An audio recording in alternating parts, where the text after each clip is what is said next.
Aluru police ಠಾಣೆಯಲ್ಲಿ ಪರಿಶಿಷ್ಟ ಜಾತಿ ಪಂಗಡಗಳ ಹಿತರಕ್ಷಣಾ ಸಭೆ ಡಿವೈಎಸ್ಪಿ ಮಾಲತೇಶ್ ನೇತೃತ್ವದಲ್ಲಿ ಆಲೂರು ಪೊಲೀಸ್ ಠಾಣೆ ವತಿಯಿಂದ ಪರಿಶಿಷ್ಟ ಜಾತಿ ಪರಿಶಿಷ್ಟ ಪಂಗಡಗಳ ಹಿತರಕ್ಷಣಾ ಸಭೆಯನ್ನು ಸಕಲೇಶಪುರ ಉಪವಿಭಾಗದ ಪೊಲೀಸ್ ಅಧಿಕಾರಿ ಡಿವೈಎಸ್ಪಿ ನೇತೃತ್ವದಲ್ಲಿ ಇಂದು ಆಲೂರು ಠಾಣೆಯಲ್ಲಿ ದಲಿತ ಮುಖಂಡರ ಜೊತೆಗೆ ಸಭೆಯನ್ನು ಏರ್ಪಡಿಸಲಾಗಿತ್ತು. ಪರಿಶಿಷ್ಟ ಜಾತಿ ಮತ್ತು ಪರಿಶಿಷ್ಟ ಪಂಗಡಗಳ ಹಿತರಕ್ಷಣಾ ಸಭೆಗೆ ಬಂದಿದ್ದ ದಲಿತ ಮುಖಂಡರುಗಳು, ಸಾರ್ವಜನಿಕರು ತಮ್ಮ ತಮ್ಮ ಅನ್ಯಾಯದ ಬಗ್ಗೆ, ಕುಂದುಕೊರತೆಗಳ ಬಗ್ಗೆ ಒಬ್ಬೊಬ್ಬರಾಗಿ ಮಾತನಾಡುತ್ತಾ ಹೊಸಕೋಟೆ ಹೋಬಳಿ ಕಾಡ್ನೂರು ಗ್ರಾಮದಲ್ಲಿ ಜಮೀನಿಗೆ ಸಂಬಂಧಿಸಿದಂತೆ ಅನ್ಯಾಯವಾಗಿದೆ. ಬೆಳ್ಳಾವರ ಗ್ರಾಮದಲ್ಲಿ ಉದ್ದೇಶಪೂರ್ವಕವಾಗಿ ಪೊಲೀಸ್ ರವರೇ ದಲಿತರ ಮೇಲೆ ಅಟ್ರಾಸಿಟಿ ಕೇಸ್ ದಾಖಲಿಸಲಾಗಿತ್ತು. ನಂತರ ಎಲ್ಲ ಗ್ರಾಮ ಪಂಚಾಯಿತಿ ವ್ಯಾಪ್ತಿಯ ಪ್ರತಿಯೊಂದು ಹಳ್ಳಿಯಲ್ಲೂ ಸಹ ಮದ್ಯಪಾನ ಮಾರಾಟ ಮಾಡುವುದು ಹೆಚ್ಚಾಗಿ ಎಷ್ಟೋ ಕುಟುಂಬಗಳು ಬೀದಿಗೆ ಬಂದಿದ್ದಾವೆ. ದೂರು ನೀಡಿದರೂ ಸಹ ನ್ಯಾಯ ಸಿಕ್ಕಿಲ್ಲ ಎಂದರು. ಹಾಗೆ ಬಸ್ ನಿಲ್ದಾಣದಲ್ಲಿ ಪುಂಡರ ಹಾವಳಿ ಹೆಚ್ಚಾಗಿದೆ. ಅಲ್ಲಿಗೆ ಪೊಲೀಸ್ ಸಿಬ್ಬಂದಿಯನ್ನು ನಿಯೋಜಿಸಬೇಕು. ಸರ್ಕಾರಿ ಶಾಲಾ ಕಾಲೇಜಿನ ಮೈದಾನದಲ್ಲಿ ಪುಂಡ ಪೋಕರ ಹಾವಳಿ ಇದೆ. ಅಂತಹ ಜಾಗಕ್ಕೆ ಬೀಟ್ ಪೊಲೀಸ್ ಪ್ರತಿದಿನಕ್ಕೊಮ್ಮೆಯಾದರೂ ಪರಿಚಯಿಸಬೇಕು. ತಾಲೂಕಿನಲ್ಲಿ ಅತಿಯಾದ ಅಪಘಾತಗಳು ಸಂಭವಿಸುತ್ತಿದ್ದಾವೆ, ಗಮನಹರಿಸಬೇಕು. ನಂತರ ಖಾಸಗಿ ಶಾಲಾ ವಾಹನಗಳಿಗೆ ಪರವಾನಿಗೆ ಮತ್ತು ಫ್ರೆಂಡ್ಸ್ ಇಲ್ಲದೆ ಚಾಲನೆ ಮಾಡುತ್ತಿದ್ದಾರೆ. ವಾಹನಗಳನ್ನು ಪರಿಶೀಲಿಸಬೇಕು ಎಂದು ತಮ್ಮ ಅನ್ಯಾಯ ಕುಂದುಕೊರತೆಗಳ ಬಗ್ಗೆ ಅಳಲನ್ನು ತೋಡಿಕೊಂಡು ಸಭೆಯಲ್ಲಿ ಚರ್ಚಿಸಿದರು. ದಲಿತರ ಹಾಗೂ ಸಾರ್ವಜನಿಕರ ಕುಂದುಕೊರತೆಗಳನ್ನು ಆಲಿಸಿಕೊಂಡು ಸಭೆಯನ್ನು ಉದ್ದೇಶಿಸಿ ಮಾತನಾಡಿದ ಡಿವೈಎಸ್ಪಿ ಮಾಲತೇಶ್ ರವರು, ಆಲೂರು ತಾಲೂಕಿನಲ್ಲಿ ಯಾವೆಲ್ಲ ಸಮಸ್ಯೆಗಳಿವೆ, ಪೊಲೀಸರು ಯಾವ ರೀತಿ ಕಾರ್ಯನಿರ್ವಹಿಸಿದ್ದಾರೆ, ನಂತರ ಇದುವರೆಗೂ ಎಷ್ಟು ಕೇಸ್ಗಳನ್ನು ಮಾಡಿದ್ದಾರೆ, ಅವುಗಳನ್ನು ಯಾವ ರೀತಿ ನಿಭಾಯಿಸಿ ನ್ಯಾಯ ಒದಗಿಸಿದ್ದೀರಾ, ಪ್ರತಿಯೊಂದು ಹಳ್ಳಿಗೂ ಹೋಗಿ ಸಾರ್ವಜನಿಕರ ಸಮಸ್ಯೆಗಳ ಪಟ್ಟಿ ಮಾಡಿದ್ದೀರಾ, ಪೋಸ್ಕೋ ಕಾಯ್ದೆಗೆ ದಂತೆ ಎಷ್ಟು ಕೇಸ್ ಮಾಡಿದ್ದೀರಾ, ಅಬಕಾರಿ ಇಲಾಖೆಯವರು ಕೆಲಸ ಮಾಡುತ್ತಿಲ್ಲ, ನೀವು ಪ್ರತಿಯೊಂದು ಹಳ್ಳಿಗೂ ಹೋಗಿ ಗ್ರಾಮದ ಮುಖ್ಯಸ್ಥರ ಸಮ್ಮುಖದಲ್ಲಿ ಸಭೆಯನ್ನು ಮಾಡಿದ್ದೀರಾ. ಇತ್ತೀಚಿನ ದಿನದಲ್ಲಿ ತುಂಬಾ ಅಪಘಾತಗಳು ಸಂಭವಿಸುತ್ತಿದ್ದಾವೆ. ಅಪಘಾತವನ್ನು ತಡೆಗಟ್ಟಲು ಯಾವ ರೀತಿ ಸಾರ್ವಜನಿಕರಿಗೆ ಮಾಹಿತಿ ನೀಡುತ್ತಿದ್ದೀರಿ, ಹಾಗೆ ದಲಿತ ಕುಟುಂಬಗಳಿಗೆ ಹಲ್ಲೆಯಾದ ಸಂದರ್ಭದಲ್ಲಿ ಅವರಿಗೆ ಎಷ್ಟರ ಮಟ್ಟಿಗೆ ರಕ್ಷಣೆ ನೀಡಿದ್ದೀರಾ ಎಂಬುದನ್ನು ಆಲೂರು ಪೊಲೀಸ್ ಠಾಣಾ ಅಧಿಕಾರಿ ಅವರಿಗೆ ಪ್ರಶ್ನೆ ಮಾಡುವ ಮೂಲಕ ಸಭೆಯಲ್ಲಿ ಚರ್ಚಿಸಿದರು. ಹಾಗೆ ತಿಂಗಳಿಗೊಮ್ಮೆಯಾದರೂ ಆಲೂರು ತಾಲೂಕಿಗೆ ಬಂದು ನಾನೇ ಖುದ್ದಾಗಿ ಪ್ರತಿ ಗ್ರಾಮದಲ್ಲೂ ಕುಂದುಕೊರತೆ ಸಭೆಯನ್ನು ಸಾರ್ವಜನಿಕರ ಸಮ್ಮುಖದಲ್ಲಿ ಮಾಡುತ್ತೇನೆ. ಯಾರಿಗೂ ಸಹ ಅನ್ಯಾಯವಾಗದಂತೆ ನಾನೇ ನಿಭಾಯಿಸುತ್ತೇನೆ. ಸಾರ್ವಜನಿಕರಾಗಿರಬಹುದು, ಯಾರೇ ವ್ಯಕ್ತಿಗಳಾಗಿರಬಹುದು, ನನ್ನ ನಂಬರ್ಗೆ ಕಾಲ್ ಮಾಡಿ ತಿಳಿಸಿ. ನಿಮ್ಮ ಕೆಲಸಕ್ಕಾಗಿ ನಾನು ಇರುತ್ತೇನೆ ಎಂದರು.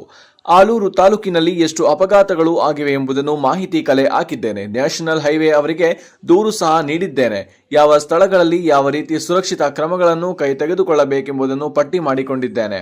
ಅದನ್ನು ಸರಿಪಡಿಸುತ್ತೇನೆ. ತುಂಬಾ ಸಾರ್ವಜನಿಕ ಓಡಾಡುವ ಸ್ಥಳದಲ್ಲಿ ಅಪರಿಚಿತ ವ್ಯಕ್ತಿಗಳಿಂದ ಸಾರ್ವಜನಿಕರಿಗೆ ತೊಂದರೆ ಆಗದಂತೆ ಪೊಲೀಸ್ ಸಿಬ್ಬಂದಿಯನ್ನು ನಿಯೋಗಿಸುತ್ತೇನೆ.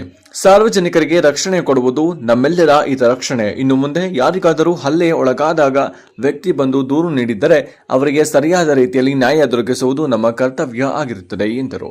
ಇದೇ ಸಂದರ್ಭದಲ್ಲಿ ಆಲೂರು ಪೊಲೀಸ್ ಠಾಣಾ ಎಲ್ಲ ಸಿಬ್ಬಂದಿ ವರ್ಗದವರು ಹಾಗೂ ದಲಿತ ಮುಖಂಡರುಗಳು ಸಾರ್ವಜನಿಕರು ಉಪಸ್ಥಿತರಿದ್ದರು. ವರದಿ ಶಾಂತ ನಿಲುವಾಗಿರು. ಕೆಲವು ಜನಕ್ಕೆ ಅನುಕೂಲ ಮಾಡಿ ಬೆಂಕಿ ಇಟ್ಟಿರು. ಯಾವ ತರ ಅಂತಂದ್ರೆ ಒಂದು ಅಟ್ರಾಸಿಟೀಸ್ ಕೇಸ್ ಮಾಡಿಸಿರು. ಅವ್ರೆ ಉದ್ದೇಶಪೂರ್ವಕ ಅಟ್ರಾಸಿಟೀಸ್ ಕೇಸು ಅದು ಯಾವುದಕ್ಕೂ ಬರೋದಲ್ಲ. ಅಟ್ರಾಸಿಟೀಸ್ ಕೇಸ್ ಬರೋದೇ ಅಲ್ಲ. ಅದು ಅಟ್ರಾಸಿಟೀಸ್ ಕೇಸ್ ಮಾಡಿದ್ರು. ಅಟ್ರಾಸಿಟೀಸ್ ಕೇಸ್ ಮಾಡಬೇಕು ಅಂದ್ರೆ ಅದಕ್ಕೆ ಮಾಹಿತಿ ಇರಬೇಕು ಕರೆಕ್ಟಾಗಿ.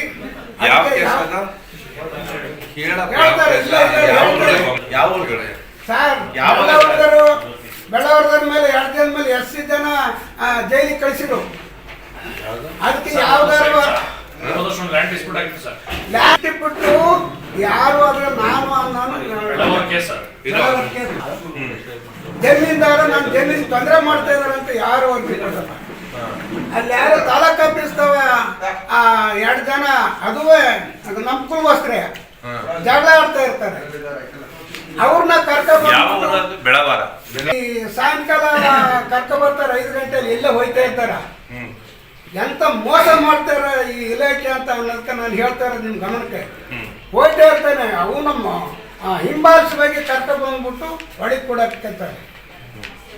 ಆಮೇಲೆ ಹೊಸಕೋಟೆನ ಜಮೀನ್ದಾರರು ನಂದು ಅಂತ ಹೇಳಿ ಜನಸ್ವಾದ್ರಲ್ಲಿ ಏನಾರು ಅಟ್ರಾಸಿಟೀಸ್ ಕೇಸ್ ಬಂದು ಈಗ ಮೊನ್ನೆ ರಾತ್ರಿ ಕೇಸ್ ಮಾಡಿದಿರಿ ಅದನ್ನ ನಮ್ಮ ಹೊಸಗೂರ್ದ ಅದು ನಾವಿಲ್ಲ ಅಂತ ಹೇಳಕ್ಕಲ್ಲ. ಅದು ಕರೆಕ್ಟಾಗಿ ಜಡ್ಜ್ಮೆಂಟ್ ಇತ್ತು. ನೀವು 2 ಜನ ಇದ್ದೀರಿ. 25ರಿಂದ 31/12/25 ತನಕ 306 ಆಕ್ಸಿಡೆಂಟ್ ಆಗವೆ.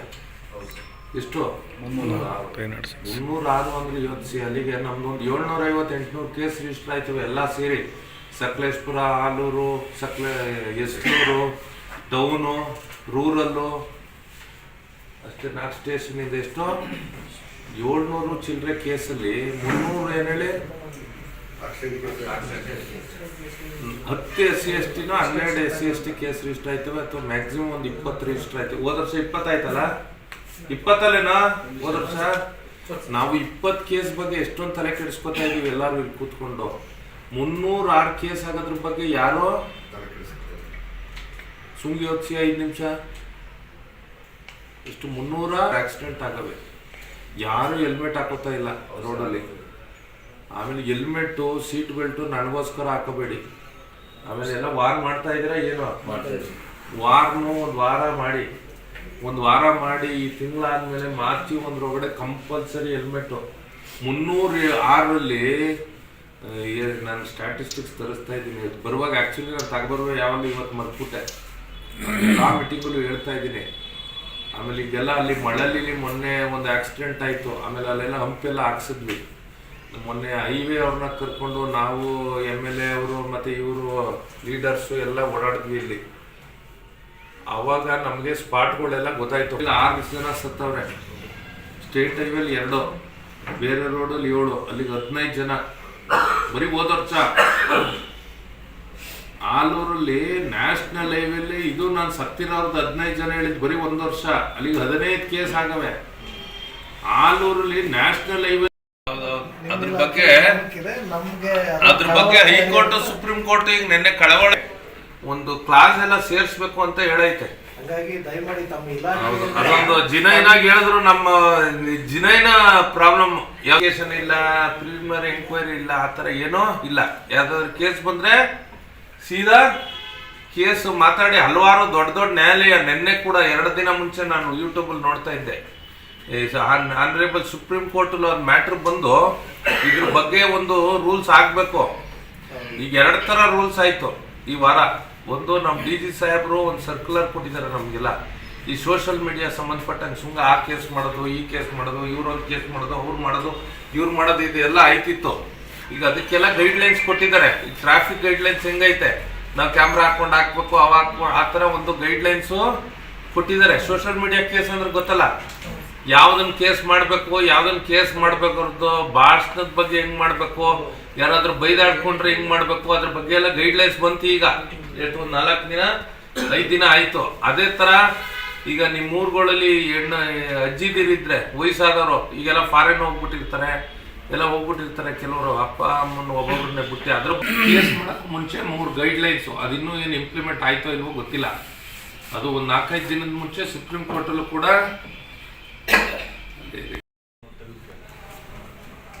ಆ ಥರದ ಈ ಥರದ ದಬ್ಬಳಿಕೆ ಮಾಡ್ತಾನೆ ಇರ್ತಾನ. ದಯಮಾಡಿ ಅವನ್ನ ಅರೆಸ್ಟ್ ಮಾಡಿ. ನಿನ್ನೆ ದೇವಸ್ಥಾನ ಅಲ್ಲಿ ಹೊಸಕೋಟೆಯಲ್ಲಿ ನಾನ್ ಬರ್ತೀನಿ ಅಂತಾನೆ ಎಲ್ಲ ಬರ್ಕೋತಾ ಇರೋದು ಧೈರ್ಯಗೆ ಮಾತಾಡೋಣ ಅಂತ. ಇಲ್ಲ ಅಂದ್ರೆ ಏನಾಯ್ತದೆ ಅಂದ್ರೆ 2 ವರ್ಷ ಬಂದ್ವಿ, 2 ವರ್ಷ ಹೋದ್ವಿ. 40-45 ವರ್ಷದಿಂದ ಅಲ್ಲೇ ವಾಸ ಮಾಡ್ಕೊಂಡಿದ್ದೀವಿ ಸರ್. 95 ಮದುವಾಗಿದ್ದು ಅದೇ ಮನೆಯಲ್ಲಿ ಸರ್ ನಂದು. ಅಲ್ಲಿಂದಲೂ ನಾವು ವಾಸ ಮಾಡ್ಕೊಂಡು ಬಂದಿವಿ. ಇತ್ತೀಚೆಗೆ ಯಾರೋ ಒಬ್ರು ಬೇರೆ ಮುಳುಗಡೆಯಿಂದ ತನ್ನ ಜಮೀನಾಗಿದೆ ಅಂತ ಹೇಳ್ಬಿಟ್ಟು ಕೋರ್ಟ್ನ ಆದೇಶ ತಂದ್ಬಿಟ್ಟು ಸರ್ ಮನೆಗೆ ಮಾತ್ರ 3 ಕುಂಟೆ ಅಂತ ಬಿಟ್ಬಿಟ್ಟು ಫುಲ್ ನಾವು ತೋಟ ಮಾಡೋದೆಲ್ಲ ಫುಲ್ ಬೇಲಿ ಮಾಡ್ಬಿಟ್ಟು ಇದು ಮಾಡಿದ್ರು ಸರ್. ನಮ್ಮ ಮಕ್ಕಳುಗಳೆಲ್ಲ ಹೋದ್ ತಿಂಗಳಾಗಿದಲ್ವಾ ಅದು? ಅದೇ ಕೋರ್ಟ್ ಕಮಿಷನರ್ ಬಂದು ಅದೇ 1 ಎಕರೆ ನಿಮ್ದು 5 ಮನೆ ಬಿಟ್ಬಿಟ್ಟು ಅದೇ ತಾನೇ ಬೋಡಿ ಆಗಿಲ್ಲ ಸರ್, ಸ್ಕೆಚ್ ಆಗಿಲ್ಲ, ಏನೂ ಆಗಿಲ್ಲ ಸರ್. ಸುಮ್ಮನೆ ಏಕಾಏಕಿ ಬಂದ್ಬಿಟ್ಟು ಕೋರ್ಟ್ ಆದೇಶ ಆಗಿದೆ. ಇಡೀ ಪೊಲೀಸ್ನವರೆಲ್ಲ ಹೋಗಿದ್ರು ಸರ್. ಅದೆಲ್ಲ ಯಾರು ಬಂದಿದ್ರು? ಪ್ರೊಟೆಕ್ಷನ್ ಯಾರು ಕೇಳಿದ್ರು? ಕೋರ್ಟ್ ಇಂದಾನೆ ಬಂದಿದ್ದು ಸರ್. ಅದೇ ಪ್ರೊಟೆಕ್ಷನ್ ಅವರೇ ಬಂದಿದ್ರ? ಕಮಿಷನ್ ಬಂದಿದ್ರು. ಕೋರ್ಟ್ ಆದೇಶ ಆಗಿದೆ. ಕೋರ್ಟ್ ಇಂದ ಬಂದ್ರು ಮಾತ್ರ ನಾವು ಏನಾಯ್ತದೆ ಹೇಳಿ, ಜಡ್ಜ್ ಸಾಹೇಬ್ರು ಸೈನ್ ಅದೇ ಅಂದ್ರೆ ಅದನ್ನ ನಾವು ಒಬ್ಬೆ ಮಾಡ್ಬೇಕು. ನೀವೇನ್ ಮಾಡ್ಬೇಕು? ಒಂದ್ ನಿಮಿಷ ಕೋರ್ಟ್ ಇಂದ ಅವರೇ ಬಂದಾಗ ಜಾಗ ಇತ್ತ ಜಾಗ ಇಲ್ವಾ ನೀವು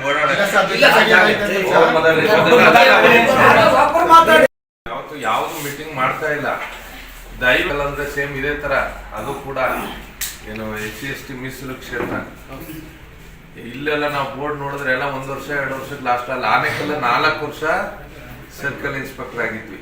ಅಂದ್ರೆ ಫುಲ್ ಆನೆಕಲ್ ಬರ್ತದೆ ಅದು. ಅದರಿಂದ ನಿಮ್ದೆಲ್ಲ ಪ್ರಾಬ್ಲಮ್ಸ್ ನಮ್ಗೆ ಅವಲ್ಲೇ ಗೊತ್ತು.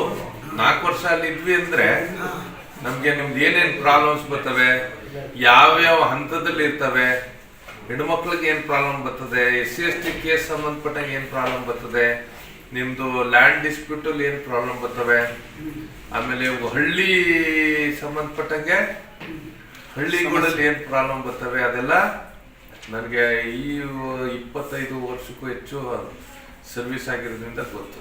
ಆಮೇಲೆ ನೀವೆಲ್ಲ ಬಂದಿದ್ರಿ, ಅದರಿಂದ ಇವತ್ತು ನಮ್ಮ ಆಲೂರು ಸ್ಟೇಷನ್ಗೆ ನಮ್ಮ ಮೋಹನ್ ರೆಡ್ಡಿ, ನಮ್ಮ ASI ಇಬ್ರು ಪರವಾಗಿ ಮತ್ತೆ ನನ್ನ ಪರವಾಗಿ ಸ್ವಾಗತನ ಬಯಸ್ತಾ ಇದ್ದೀನಿ. ಎಷ್ಟು ಆಲೂರಲ್ಲಿ 264 ಹಳ್ಳಿ. ನೆಕ್ಸ್ಟ್ ದಯವಿಟ್ಟು ನೆಕ್ಸ್ಟ್ ಮೀಟಿಂಗ್ ಅಲ್ಲಿ ಮಿನಿಮಮ್ ಒಂದು ಹಳ್ಳಿಗೆ ಒಬ್ರಾದ್ರೂ ಬರ್ಬೇಕು, ಇಲ್ಲಾಂದ್ರೆ 2 ಹಳ್ಳಿಗೆ ಒಬ್ರಾದ್ರೂ ಬರ್ಬೇಕು. ಪ್ರವೀಣ, ಡಿಸ್ಪ್ಯೂಟ್ ಇರ್ಬೋದು, ಮೇಜರ್ ಡಿಸ್ಪ್ಯೂಟ್ ಅಂದ್ರೆ ಏನು? HRP ಲ್ಯಾಂಡ್ ಬರ್ತಾರೆ ಇಲ್ಲಿ ಜಾಸ್ತಿ. HRP ಲ್ಯಾಂಡ್ ಒಂದೇ ಲ್ಯಾಂಡ್ ಇಬ್ರು ಕೊಟ್ಬಿಟ್ಟವ್ರೆ, ಓವರ್ಲ್ಯಾಪ್ ಆಗ್ಬಿಟ್ಟೈತೆ, ಸರಿಯಾಗಿ ಗ್ರಾಂಟ್ ಆಗಿಲ್ಲ ಅಲ್ವಾ? ಮೋಸ ಮಾಡ್ತಾ